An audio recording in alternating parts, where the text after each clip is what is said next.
Hello and welcome to Stranger Stopping Strangers, podcast number 14. Thank you so much for joining. Welcome back to anyone who's returning, and thanks for stopping in for anyone who's new. For anyone who has been following along, you may have noticed it's been 2 weeks, and through the end of the year, we're going to switch things up a little bit and have a podcast out every other week. And make sure that the quality is good, and of course the guests and the music is always amazing. But it's a busy time of year, so we're gonna take it back, at least for now, to twice a month, and give everyone something to look forward to. So today's podcast is Tom Gruber, and he is just a fascinating guest. He has so many stories, just steeped in the culture and the music, and really a backstage guy. So I'll let him tell his stories. It's a bit of a long podcast because he had so much to say. So I did a little tweaking with the music as well. I've been wanting to check this out. Instead of doing full songs, I edited the songs down to smaller portions. They're not real small because it's real hard to pick edited versions of the songs. But we're going to have more talk and snippets of the songs, and then I made a separate recording with the songs in their entirety, and that is going to be attached to StrangerStoppingStrangers.com. So thank you as always for tuning in, and please enjoy the podcast, and we'll catch you in a couple weeks.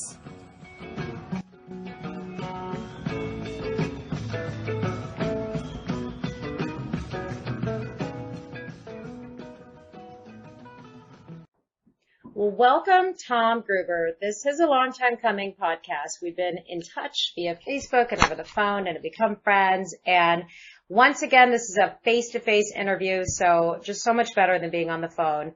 So welcome, Tom. Well, actually, Staci said it was very painful to look at my face, but... that is not true. All right. Well, thanks for having me, Staci. And this is the Grateful Dead podcast.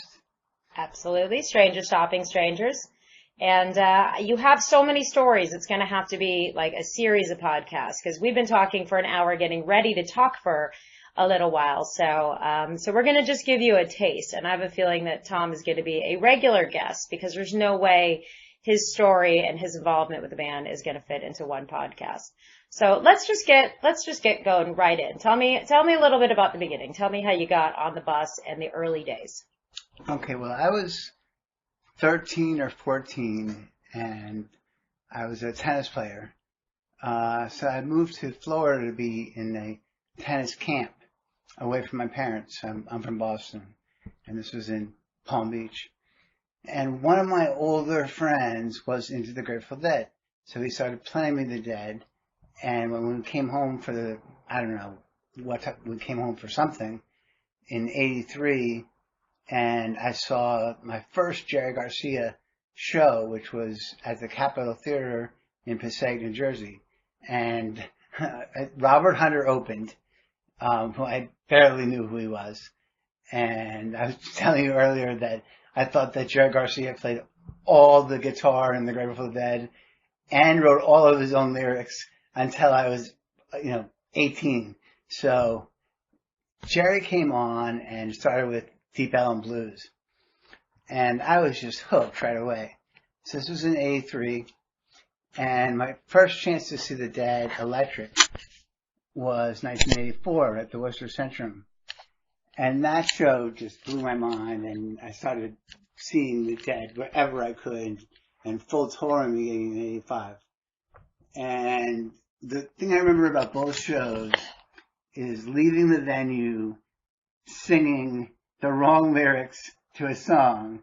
And so the acoustic show, they did Deep Elum.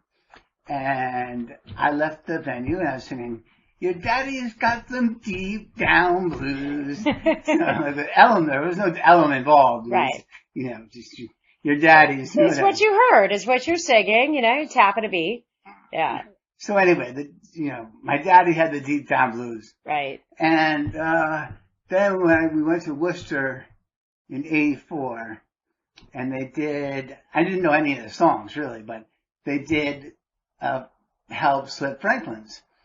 And it made a real impression on me. And I was leaving the building, singing, Roll away. I can't say, but roll away with you. With you. Well, that could be substituted lyrics, right? That's acceptable, but I guess in the grand scheme of the lyrics top to bottom, it's not what Mr. Hunter intended. But he did intend for you to have a good time. I had a good time. You had a good time. Well, let's kick off with some music, because we just talked about a couple songs. What do you think? Should we play both, or should we just pick one of those? If you could play both, that'd be great, or parts of both. I mean, I'm going to do a little something this time. I'm going to do a little snippet of a song, and then attached to the link, I'm going to have the whole song. Because, this whole Stranger Stopping Strangers process, this podcast, which I'm just having so much fun and everyone's loving, is an evolution. So this time, instead of doing full music, Tom has so many songs that we're gonna do a little deep, Daddy's Got Them Deep Down Blues, and then I'm gonna do a little Franklin's Tower. And then when we come back from those songs, we're gonna go out to California, and Tom's gonna talk about really the next leg of his life, which is really quite extraordinary. So I'm going to play a little bit of those, and then we'll be right back, and we'll head west, young man. And what's your website? Oh, it's www.strangerstoppingstrangers.com. All right, so enjoy some tunes, and we will be right back.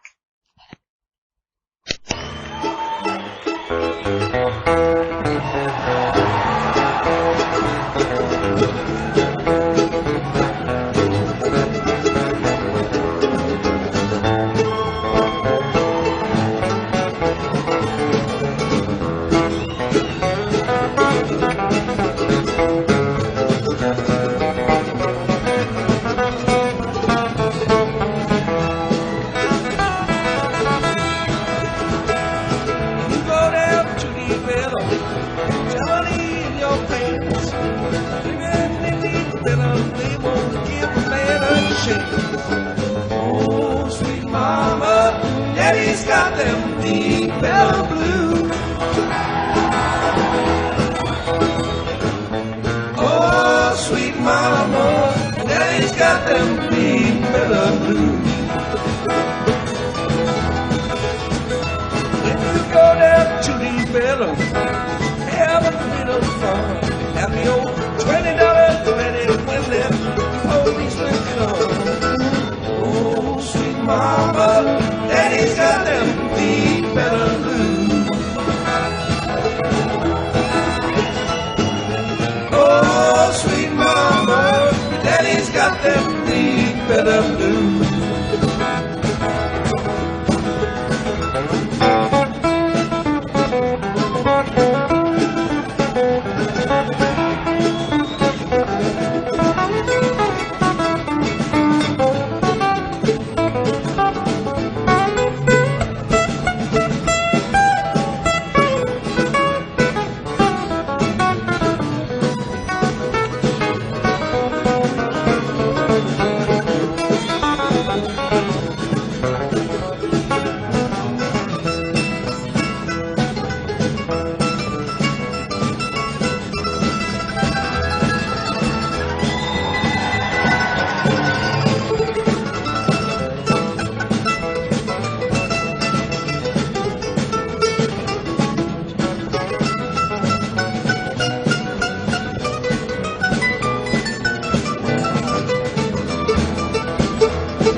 so we are back from some music, and Tom's going to tell us after going to those first couple of shows, what was next, what's in store for him.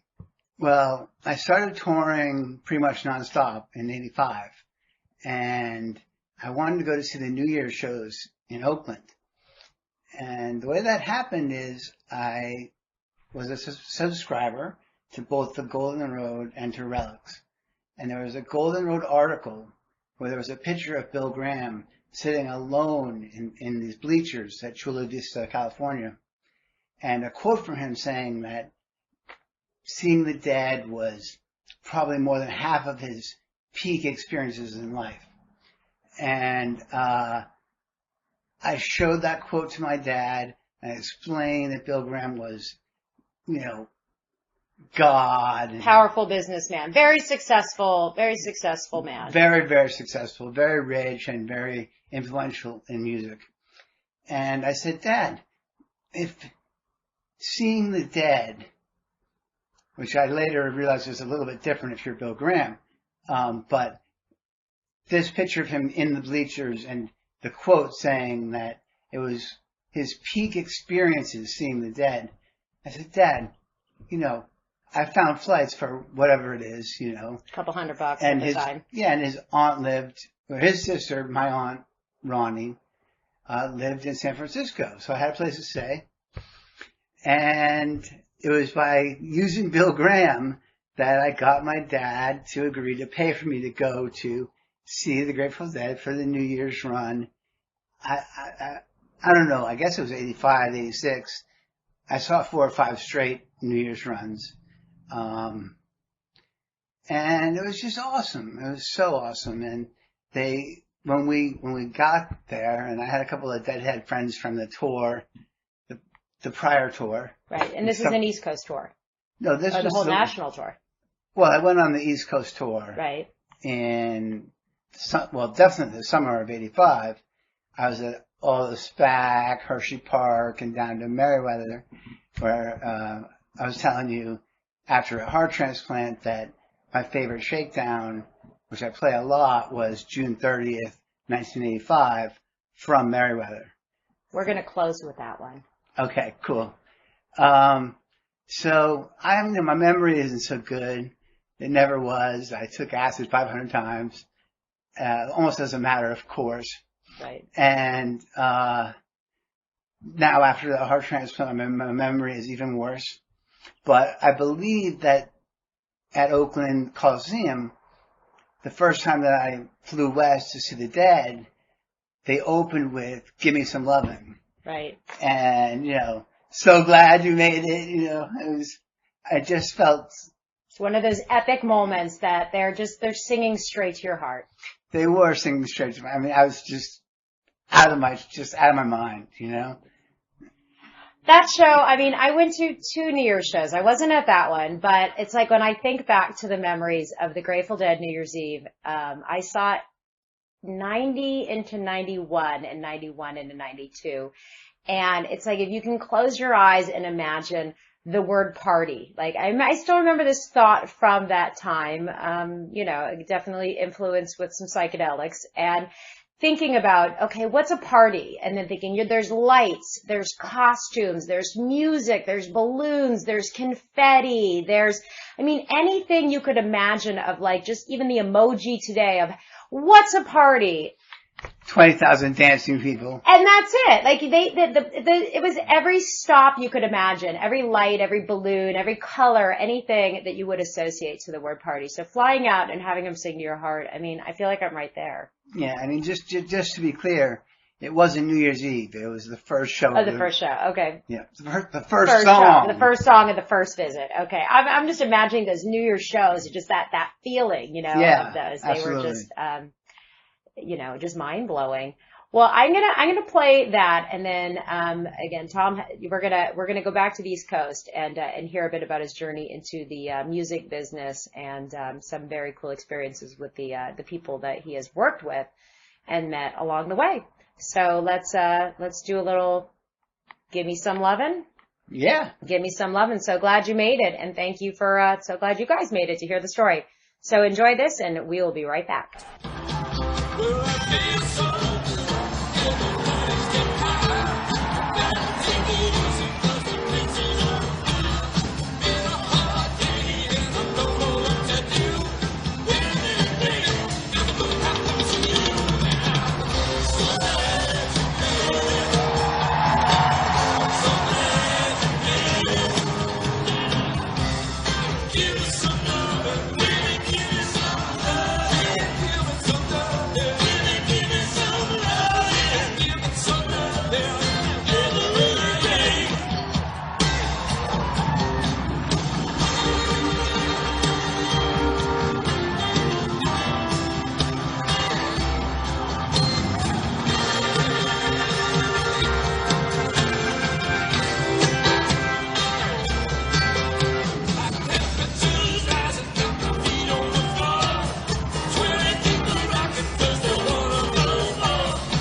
Well, welcome back from Gimme Some Lovin', and we're going to talk a little about the next leg of the journey. So, Tom, tell us a little bit about college and what was going on at that time. Well, first of all, I wanted to go to UC Berkeley, and they didn't guarantee housing for freshmen. And my mom said, you know, you're going to move into the first house you find with a bunch of deadheads, and I'd rather you went to an East Coast school. So I chose Columbia in New York City, largely based on it being the epicenter of the Dead's tours from Maine to D.C. New York City was very geographically a desirable area. Absolutely. And so freshman year, I was a tennis recruit, and we got singles, even though the way Columbia worked, you wouldn't get a single until you were a senior. And the guy next to me, Chris Hadicott, we became best friends, and he was a super smart guy, and he was recruited for football. So we put my desk in his room, so we had desks back to back. In my room, we put all of the pillows that I had brought. So one of them was about 8 feet by 6 feet. We called it a puff. Mm-hmm. And I definitely wouldn't want to be a CSI investigator. You know, you wouldn't want to blacklight that one. No. You don't want to look at that under blacklight. No, but I brought my stereo from high school, which included 2 Knox, an equalizer, and 8 Boston acoustic speakers. And Chris was a can-do guy, so he put my smaller speakers in the corners of my room, and I had these blowout large speakers too. And I opened the window and put a little Steal Your Face banner, which faced the quad. So everybody around that was in going to class, whatever, would see it, and I would blast the Dead. And, you know, before long, I had a lot of people just showing up like... You're like a parking lot. Yeah. Yeah. So, and I had sold a lot of pot and other things in high school, and came to school flush. Right. And then continued doing that. I think the statute of limitations is up. I think so. We'll call it a community service at this point. Oh, it was a service. It was a service. It was a community service. It was like working in the cafeteria. Well, I had a policy of selling to musicians at cost. So in a sense, it really was a musician's community service. And they loved me for it. I mean, it was like $12 an 8 right. for musicians. You know, this is 1986. Right. And I feel like we're a little bit off track here. So you're in college, and I'm gonna draw the conversation back to a friend of yours that you connected with in college, which probably led to a turn that changed your life, and that is Mr. Bill Graham's son. So I want you to tell me a little bit about how you guys became friends and what that meant. Well, the truth is that some kids came to school and heard that Bill's son was there and sought him out, but I didn't. And one of these days he showed up and he said, you know, I've been hearing about you and I wanted to introduce myself. I'm Bill Graham's son, David. And I was like, hey, cool. Thanks for dropping by, you know. Well, the story ties in because without the music and the buyer's discount, I'm sure everything leads up to that day. Well, there are a lot of buyer's remorse in this whole story, but let's leave them out. Let's keep it light. So there was a hippie band from Columbia, a great band, Doug Haxall, Tom Kalin on drums, Gordon Clay on percussion, Avram Levinsky on keyboards, just a super band, Sean O'Brien singing, and it was Columbia's hippie band, but with all originals, mostly written by Billy Cohen, who's still big in the business in San Francisco. And like I said, I came to school with money, stuffed into my pillows, and the first thing that I invested in was a concert at the Capitol Theater in Rochester, New York. And that was a Yorma show, basically hot tuna. Mm-hmm. And we had a monsoon, and lost tons of money. And I was the primary investor and lost every single penny. So that didn't deter me. Mm-hmm. I then helped put Dream Speak, along with several other friends and the band, of course, into the studio for their first recording. And that was an incredible experience, mostly because they only printed LPs. And this was like, late 1986, beginning of 87. Right. And people were only using cassettes. They were tapes. Right. And the Walkman came out in like 82. Right. And 6 years later, Dream Speak only prints LPs.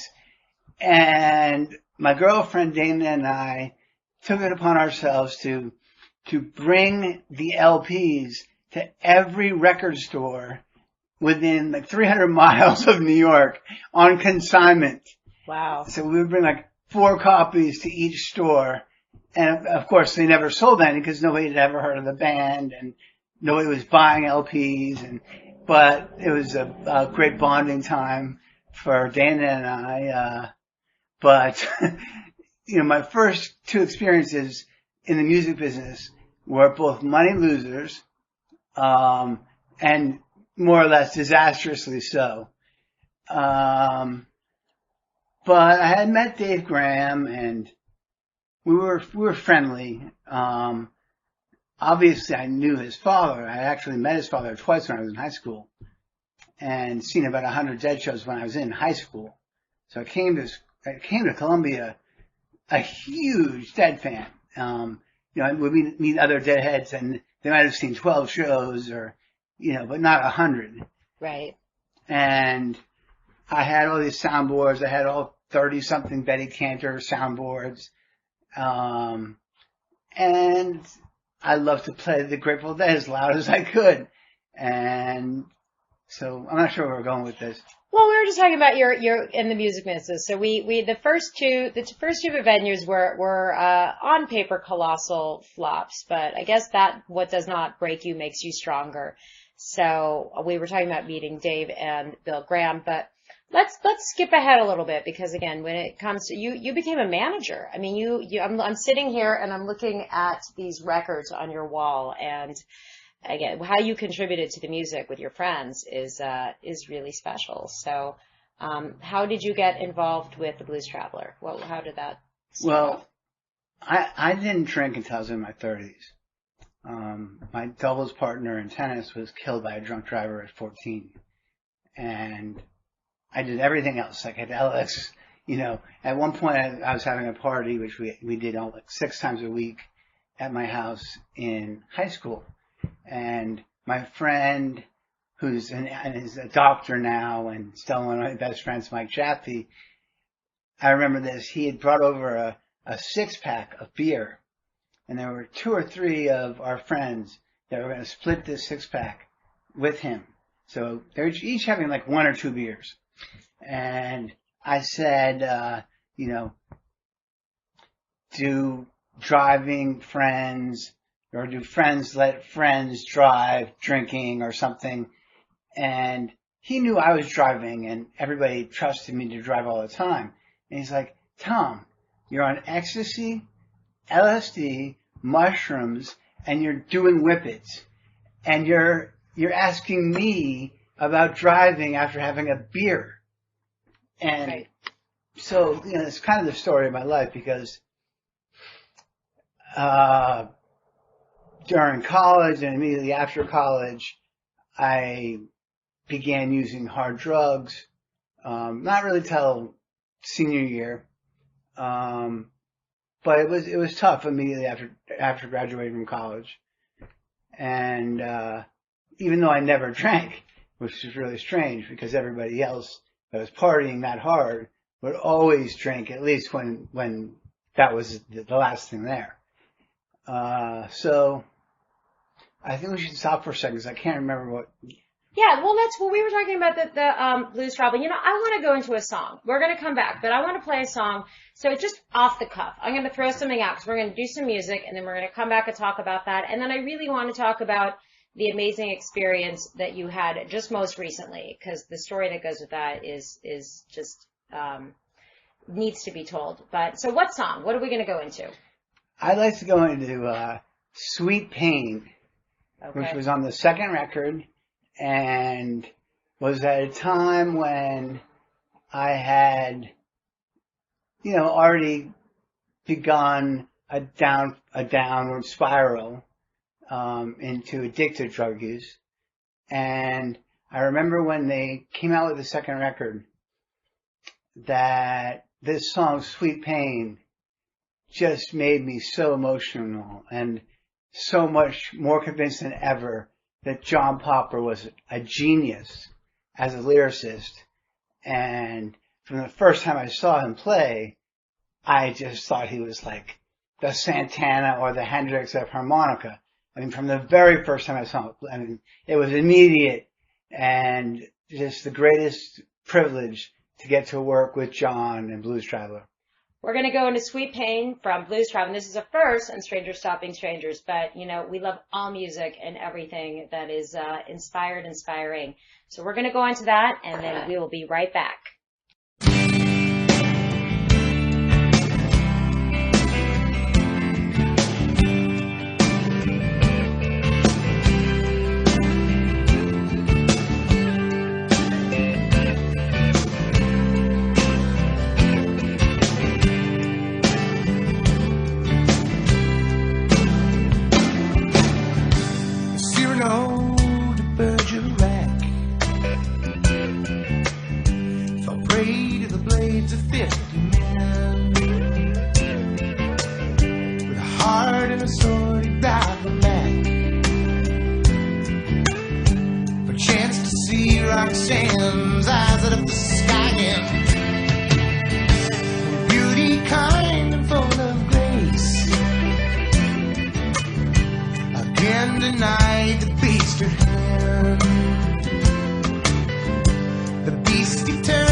Beneath the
And we are back. So on the heels of listening to Sweet Pain, we want to talk a little bit about the connection with Tom and with Blues Traveler, and that leads into Bill Graham.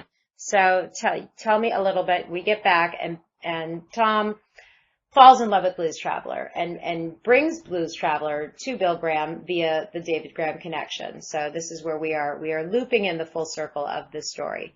So tell me a little bit about that time with Bill Graham and Blues Traveler and what happened next. Well, that was a great time. I was working for Bill Graham doing security. And I was a little kind of a guy, so that was a bit challenging. But we started something, well, Bill started something called SPAT, Special Projects Attack Team. And that was just me and Dave Graham. And his card said HTTP, or heir to HTTP, heir to the throne. Right. Well, that there it is, right out there. Yeah. No pussyfooting around that one. No, he was the heir to the throne. Absolutely. And we were up in Sacramento, and one of the things that they had us do, or me do, as part of the two-person SPAT team, was to confiscate nitrous tanks at the beginning of 3-round shows. So I had the privilege of flying to Sacramento in Bill Graham's helicopter with Killer as pilot, and luckily it wasn't the fateful night where Bill died. But I remember this is one of my first shows that I was on SPAT instead of just what they call blue coding, which is just being a security person. And I can't remember if it was Bill or the Barsodis or somebody that I wasn't going to question. And they said, go confiscate 2 nitrous tanks, one for BGP and one for the dead. And I weighed about 152 pounds. So I take off in my golf cart and my laminate, which was a hologram, which it looked very official. It was very official. And I'd drive around until I'd find people selling nitrous for $5 a balloon that looked like Marines in white T-shirts. Because I surely wasn't going to confiscate We're going to grab a head. You were going to grab the other side. Yeah. So I would pull up and I would show my laminate and I'd say, I won't call the police in if you immediately put that tank in the back of this golf cart. And these guys would look at me, and like this was probably $5,000 that they were going to lose if they gave me this tank. They were cranking out balloons at $5 a piece. And I just didn't look scared.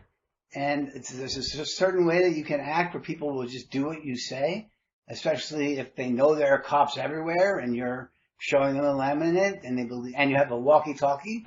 And so this was my first essentially specific job, that was, different than 40 guys putting on what they call blue coats, which was Bill Graham Presents Security. Right.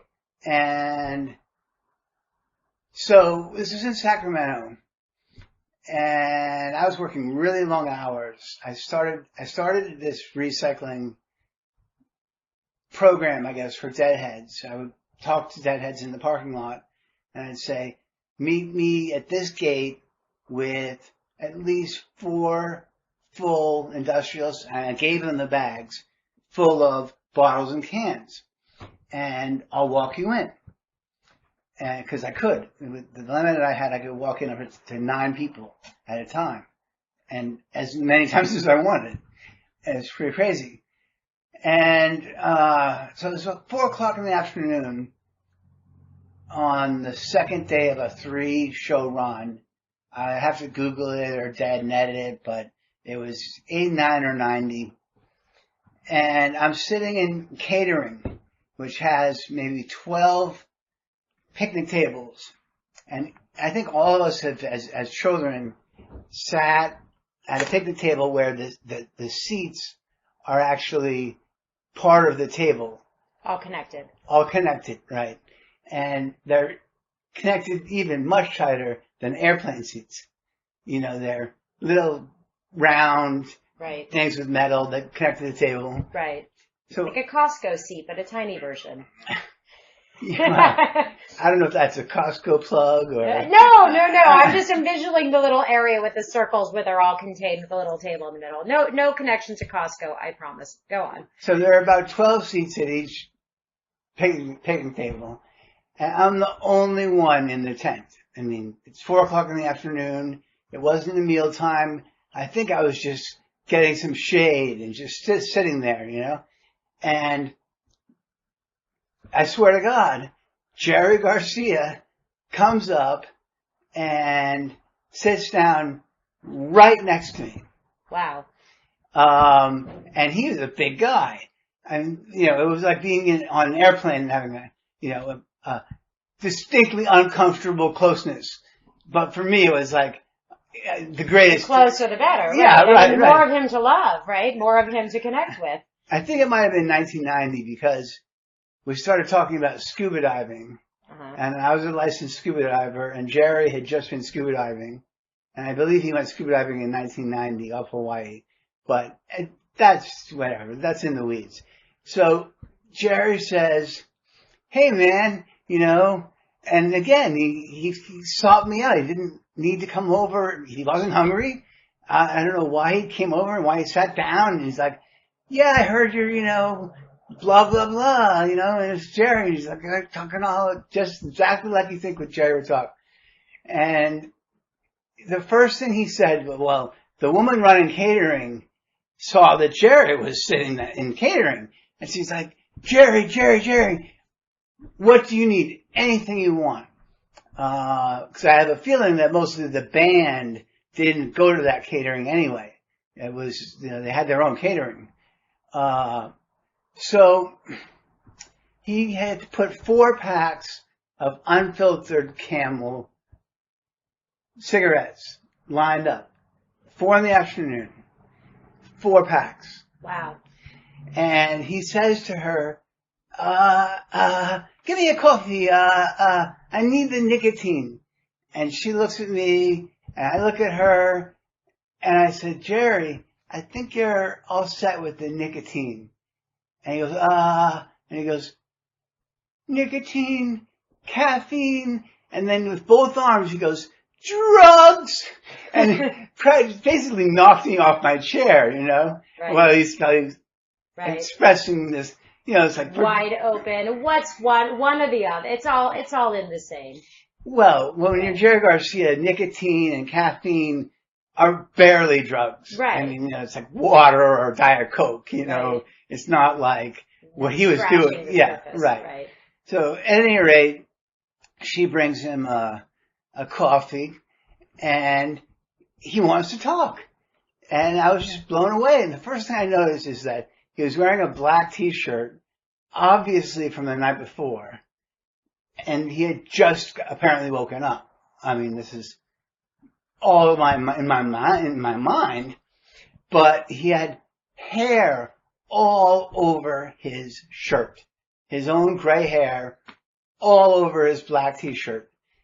And I said, we would talk about scuba diving for a while, and he apparently knew that I was working with Bill and stuff, and it was, and Bill's son, and, he was just being incredibly nice to me. I mean, it's the greatest, luckiest experience of my life to get to spend a little time with Jerry Garcia. And it was a dream, and he was the best. It didn't do anything to dissuade me from thinking he was God, you know. And so I said, Jerry, you know, you're shedding me. And I started plucking off the hair off of his shirt. And before I even really started, I had a handful of Jerry's hair in my hand. Wow. And I mean, I was thinking, how does this guy have a full head of hair if each night he sheds, you know, a whole shirt full? Right. So that was my first experience alone with Jerry Garcia. Wow. Very cool. Just a human, just a hanging out, like just the dude on the bench, you know. That's so cool. Yeah. I mean, the rock star that everybody's there to see and touring with, sitting down with the 20-year-old for no apparent reason. And I certainly never met Jerry. I mean, I have no experiences that go anywhere near to the heart of the band. But I think part of, what I understand is that Jerry would have loved to have just been in the parking lot and met all the people that, in the last podcast with Juliet, we talk about him being a reluctant leader. And I think he was a reluctant leader. I think he was a man of the people who shared with the people, and because of what he brought, he was elevated to this status. But from what I understand, that doesn't really seem like it was something that was self-intended. It was more of a reaction to what he brought to the community, correct? Well, I think Robert Hunter said a year after Jerry passed that everybody became an expert on Jerry Garcia. Right. But my impression at that moment was just, this guy is such a regular guy. A real guy. He couldn't have possibly wanted to be this god or, people adulating putting on a pedestal. Yeah. Again, I have no experiences, but just from my, my feeling from the community and what I've heard and what I've read and people I've talked to, that's my feeling, but absolutely no pedigree whatsoever to come to that other than just my own feeling in the mix. Well, let's play a song, and then we're going to come back and talk about kind of what's going on with you now, because you have a really extraordinary story that you shared with me before we started the podcast, and it needs to be shared.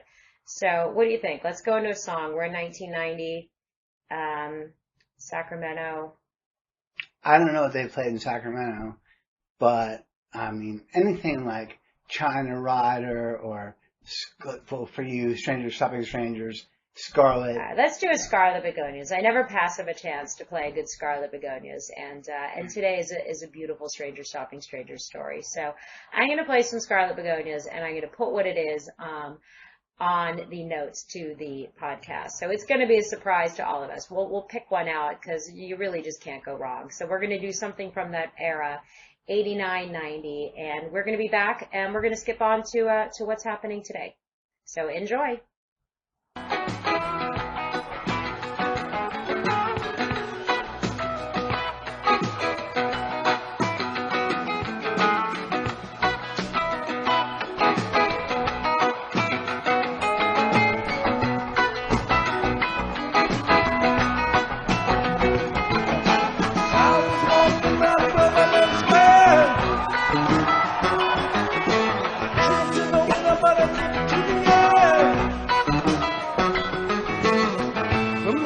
Direction, she was going in my eye.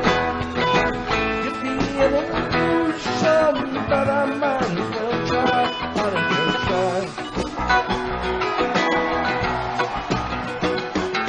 Every dollar biggest bells on her shoe.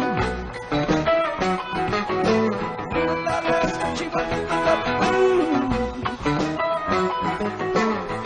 More Scarlet Begonias tucked into its fur. Moved right away. She was not like other girls.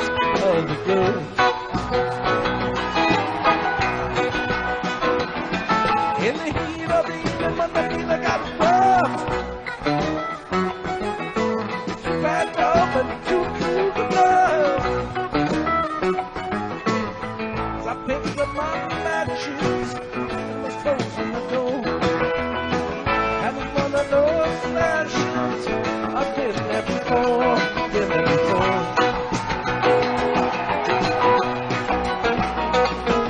I ain't no been bad, but I've never been wrong. Probably lost the way a career song. Once in a while you can get shown the right in the face, if you look at it right.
number 2.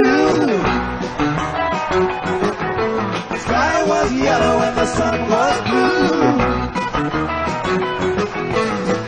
Came to stopping strangers and just to shake my hand. Everybody praying in the heart of the man, heart of the man.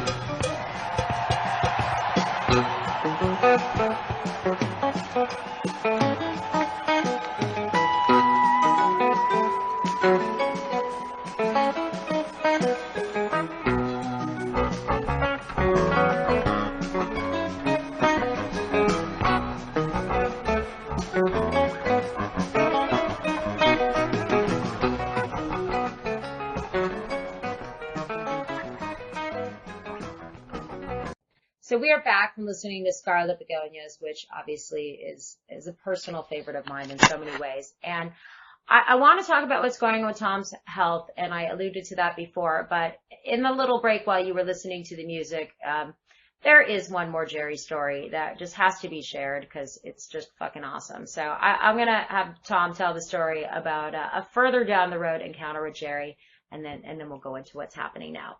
So Tom, tell me about this experience after in the dressing room. It was at the Warfield, and Blues Traveler, thanks to Bill Graham, was opening up for the Jerry Garcia band. So this must have been 1990, at the latest 1991, but probably 1990. And I'm not sure if you've been downstairs at the Warfield, but the dressing rooms are just off. It doesn't matter. Right. So I can't remember whether I introduced myself to Steve Parrish at that moment or whether he came up to me, but very quickly it was decided that he was going to bring me into Jerry's dressing room. So he opens the door and immediately Jerry is right in front of me. And all I could think is, oh my God, I'm going into Jerry's dressing room. And Steve didn't come. He just closed the door.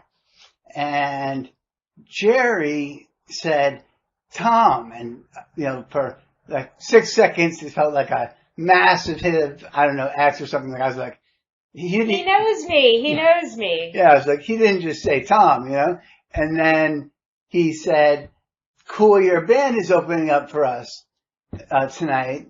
And I said, yeah, everybody's really excited. And he said, I'd shake your hand, and he put his hand out, and he had at least a full-size piece of chocolate cake in his hand. And he sort of motioned over to his left, my right, and there was a large chocolate cake. A fresh-baked chocolate cake with lots of frosting. And from the looks of the cake, Jerry was eating it by scooping it up. Scooping it up with his fingers. With his right hand, yeah. And I was just so blown away. I was like, who eats a cake like that, And I was wondering, how he was known to be a drug user and he was overweight. And then I realized that Jerry just did everything full speed, If he was able to eat, he was going to eat as much as he could of the things that he loved. He really embraced life. I don't know. Like I said, I'm no expert on Jerry Garcia, perhaps his music, but from that encounter, you could just tell that Jerry relished life. Exactly, relished life. And that was a very quick, I don't even remember how I just left. It wasn't a long conversation. The main thing that I came away with was, holy shoot. This guy's eating a chocolate cake with his hand and just loving every minute of it. Just licking up life, licking it off his fingers. And calling me Tom. Yeah. And I didn't ask to see Jerry. So somehow, again, for the second time, he had come on in. Yeah, I was brought in. Yeah, you were brought in. And this time, he knew that I was managing Blues Traveler for Bill Graham and that they were opening for him. So there was I still was just shocked right. that I was in his dressing room because I just wasn't, I don't think anybody would be the type to say, I want to go into Jerry's dressing room. So I was essentially brought in there. But it's an unsolicited situation. It's organic. It was an organic situation where you were just supposed to be there. Well, it was, I didn't have any cake before I left. I would have grabbed a big old pile of that cake. Oh my goodness. The visual is beautiful. Well, so I'm going to go to today, and because you've got some, pretty major things that you've been going through, and actually the memories of Jerry come into the story. So flash forward, we are in 2016, and we're here in Cambridge, in Boston, and you've had some pretty big outstanding life medical situations. So tell us a little bit about that, but tell us about the what went on when post-operative. Okay. Well, in a nutshell, I'm 48 now, and I began having heart failure at 45, which was an enlarged heart, which is commonly caused by having too much fun. That you shouldn't do. Kids don't do drugs. PCA. Yeah, right. They can be good and bad, but it led to an enlarged and failing heart. And I came up to Boston from Florida for more specialized care. And just 2 months ago, I had a heart transplant. And I guess I was telling you a little bit about this. It was just incredible because it was an 18-hour operation. Obviously, they put you on anesthetics. You're deep under. Deep under. And so I get to this point where I know they're trying to bring me out of the anesthesia. Anesthesia, okay. Which is one of my favorite things is anesthesia. Right, just not that much. Right. There you go. You're getting payback. All those whippets. It's all relative. Yeah. On Halloween, I used to dress as an anesthesiologist and carry a duffel bag full of whippets. Right. It's true, and walk around. There's some serendipity happening in this story for sure. So when they were putting me under for the operation, I was hearing little clicks as if they were cracking a bank vault. And then I was out. That was the last thing I remember, though. And then as I was coming through, I was hearing the same little clicks. And I was afraid that they weren't able to find the right combination. And I didn't want to die, but it was just, I saw hundreds of images of Jerry Garcia just scrolling through my mind like you've seen a computer go in a blank. And it was just feedback, just going. One after another, super clear. Some I'd never seen, but most that were passing by. I have about 70 or 80 photos of Jerry on my laptop, and those were really crystal clear and coming through. And I kept saying, am I dead or am I alive? And I don't know if it was a doctor or a specialized cardiac nurse, but I must have asked 15 times if I was dead or alive. And finally, it was a woman, and she said, I didn't sign up for this shit. And then there was just complete silence. May have been more than 15 times. I don't know. Yeah. At that point. Yeah, so then a cardiologist came in, introduced himself. Said, you're cardiologist. I'm on the cardiology team. Congratulations, you made it through. Exactly. And I was more aware that I had made it, and I was back on this side. But again, it was almost two sides of the same coin, because I was afraid to die, but on the other side was just all Jerry, and I love that. It gives me a lot of hope for the afterlife. If, you know what I'm saying? Like, Yeah. So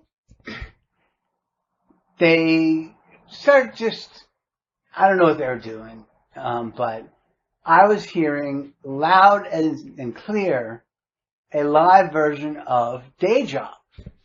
And it was going on and on and on. And it was all the ending verse. I can't sing, but keep your day job till your night job pays. We are going to play this.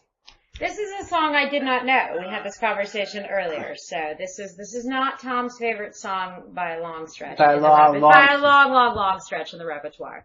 Yeah. So the cardiologist comes in and he says, "How are you doing?" And I said, "Fine. Where is that loud Grateful Dead music coming from?" And he said, "Tom, you're in ICU. This is a sealed room. There is absolutely no music in this room." And meanwhile, I'm still hearing this Day Job, loud as clear as day. And I'm thinking maybe there's some young interns in the next room blasting it through a stereo that they somehow had in the hospital. But it kept repeating itself. It was, it's like a 3-minute song. It's a throwaway song that usually ends the first set or is an encore. And believe me, I'm not that surprised that you're not familiar with it. We often, we're like, it's a bathroom break song. It's a bathroom break, or it's let's hit the bathroom before everyone else rushes out. Let's get to the parking lot. All right, they're playing this. Let's get the fuck out of here. One of those. Yeah, and there are very few of those. Very few of those.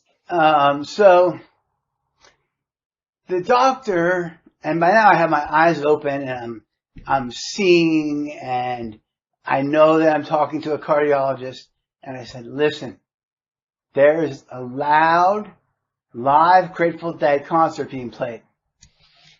And he said, "Tom, there's absolutely no music in this room, and there's a little thing over here that makes a noise so that nobody can hear what's happening outside of this room.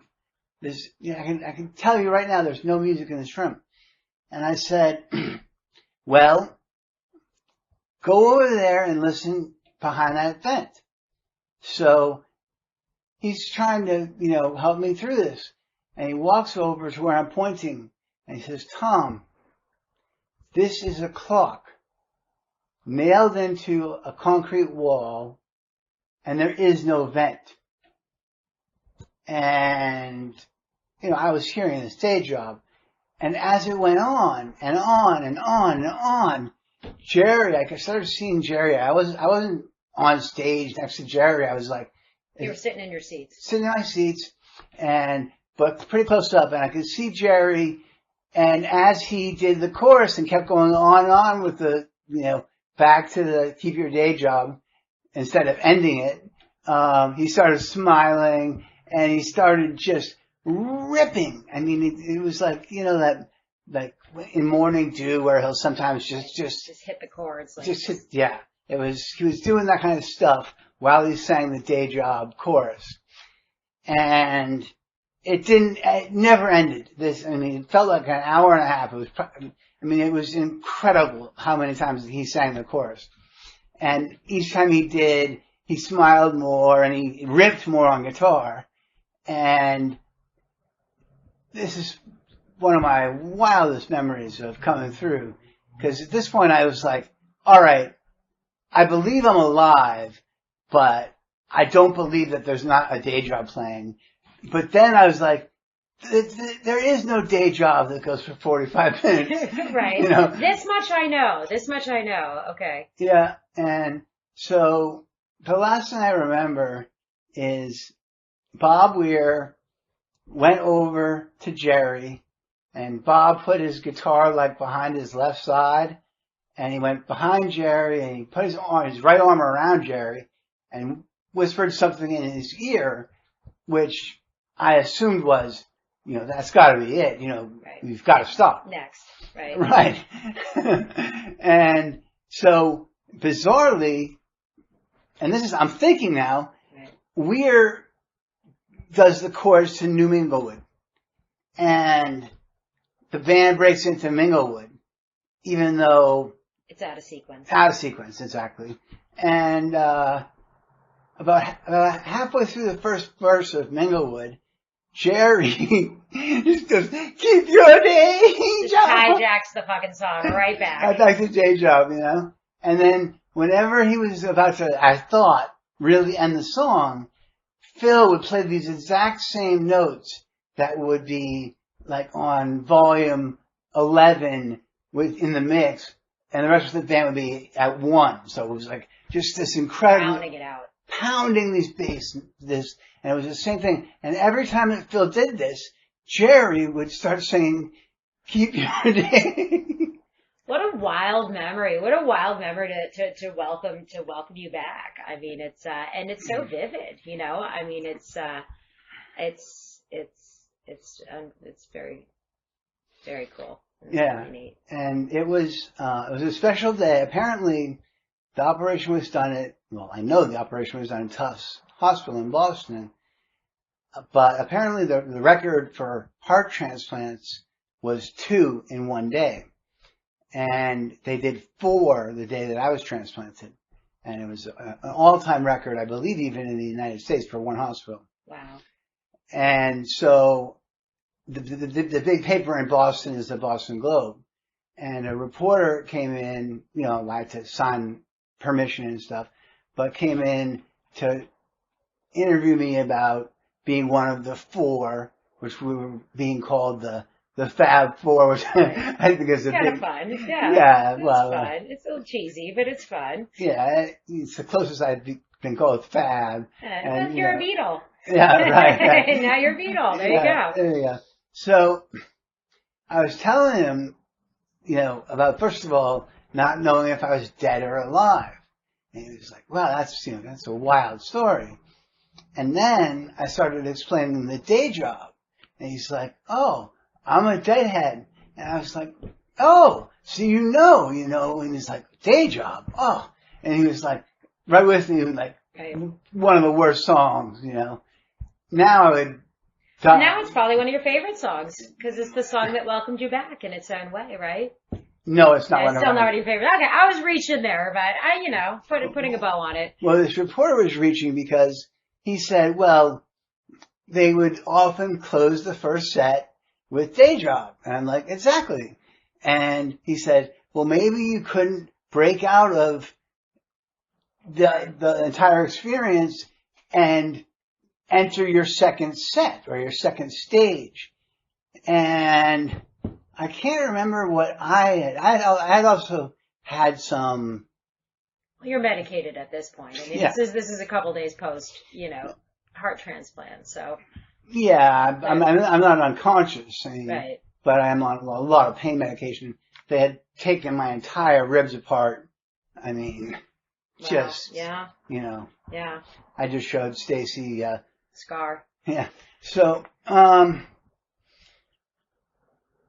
yeah, and So you're on the second set. So I'm gonna play Day Job, and we're gonna come back and we're gonna sign off, and then we're gonna end with a song. So instead of the sign off goodbye, Tom and I are gonna say goodbye, and then I'm gonna end, and I'm gonna call the song that we're gonna close with after this the opener to the second set.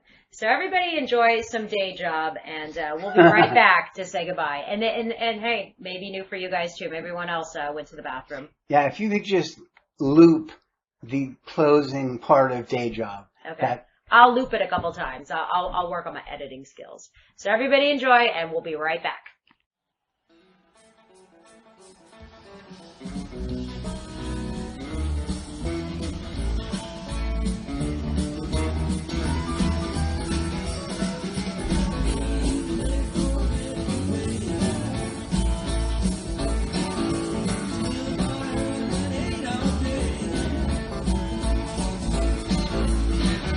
Right back down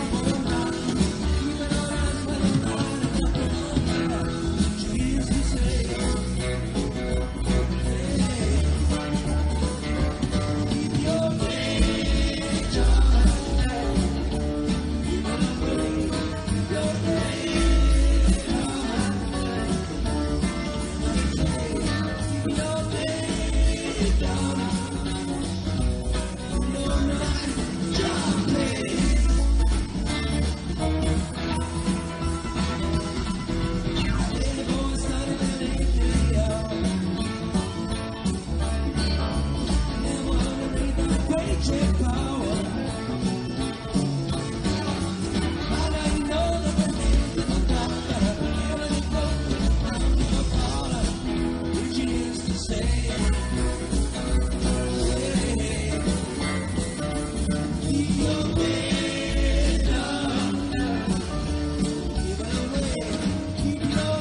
we are back. So we're going to do a sign up. And, we were just talking for a few minutes. And I mean, the fact that Tom has been through open heart surgery a couple of months ago, I mean, it's unbelievable. It is. I mean, your energy, you look great, your enthusiasm, your passion, your clarity. I mean, it's just been such a pleasure being here and talking to you. And I'm excited to get to know you better. The check's in the mail. The check's, well, no, it's true. It's true. It's, I mean, absolutely. I mean, I think we met right after, like a couple weeks after you got home must have been. Yeah, right? that's right. Because it's been a little while we've been in touch, and that, it's been a busy summer.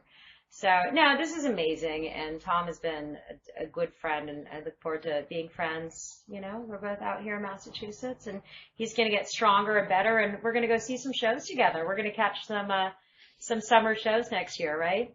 Well, definitely, or hopefully earlier. Hopefully earlier than that. I mean, anything danceable I want to go to. Okay. And I'm sure that StrangersStoppingStrangers.com will take off big time, certainly by next summer.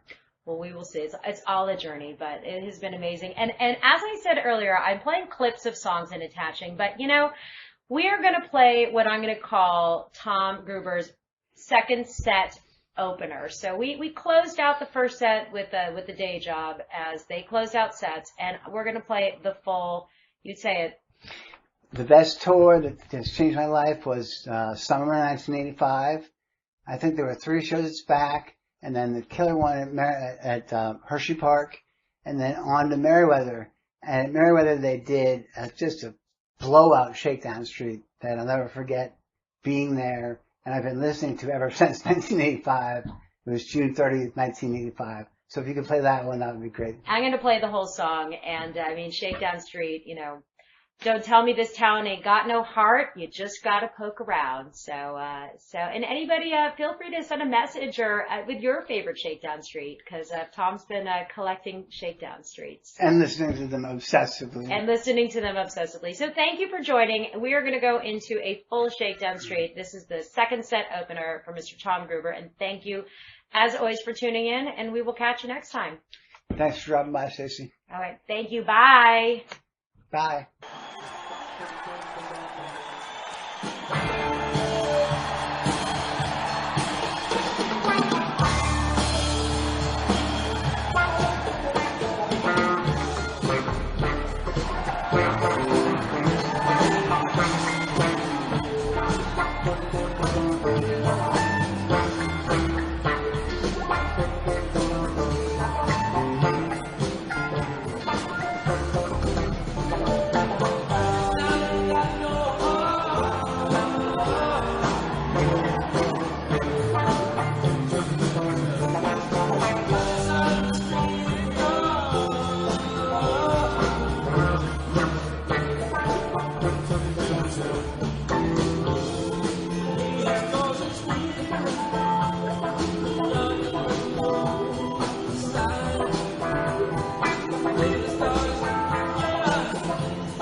sweet 14.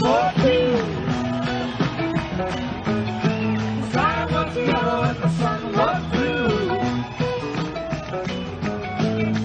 The angels stopping strangers just to shake their hands.